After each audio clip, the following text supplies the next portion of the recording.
Moral mint కథలకు స్వాగతం. ఒక పెద్ద అడవిలో చాలా జంతువులు సంతోషంగా జీవించేవి. ఆ అడవికి ఒక బలమైన సింహం రాజు. అది చాలా శక్తివంతం, కానీ కొంచెం అహంకారం కూడా ఉంది. చిన్న జంతువులను అది పెద్దగా పట్టించుకోదు, ఎవరితోనూ కలవదు, ఒంటరిగానే తిరుగుతూ ఉండేది. అదే అడవిలో ఒక చిన్న కోతి ఉండేది. చాలా తెలివైనది, మంచిది, అందరికీ సహాయం చేసేది. జంతువులు ఎవరైనా ఇబ్బందుల్లో ఉంటే మొదటిగా వెళ్ళేది ఆ కోతే. ఒకరోజు కోతి సింహం దగ్గరకు వెళ్ళి, మన అందరం కలిసి ఉంటే అడవి ఇంకా బాగుంటుంది అని చెప్పింది. సింహం నవ్వింది. నాకు ఎవ్వరూ అవసరం లేదు, నేను ఒక్కదాన్నే చాలును అని అహంకారంగా చెప్పింది. కోతి మెల్లగా వెళ్ళిపోయింది. రోజులు గడిచాయి.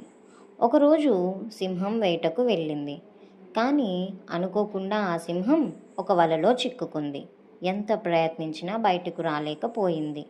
అది గట్టిగా గర్జించింది, కానీ ఎవ్వరూ దగ్గరకు రాలేదు. ఆ శబ్దం విని కోతి అక్కడకు వెళ్ళింది. సింహం పరిస్థితిని చూసి ఆశ్చర్యపోయింది. వెంటనే అది ఇతర జంతువులను పిలిచింది.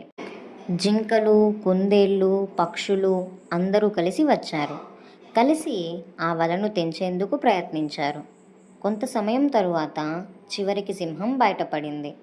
సింహం నిశ్శబ్దంగా నిలబడి ఉంది. తన తప్పు అర్థమైంది. నేను తప్పు చేశాను, మీ అందరినీ తక్కువగా చూశాను, కోతి నవ్వుతూ చెప్పింది. బలం ఒక్కటే కాదు, కలిసి ఉండడం కూడా ముఖ్యం. ఆ రోజు నుంచి సింహం మారిపోయింది. అది అందరితో కలిసి ఉండడం ప్రారంభించింది. అడవిలో జంతువులందరూ సంతోషంగా జీవించారు.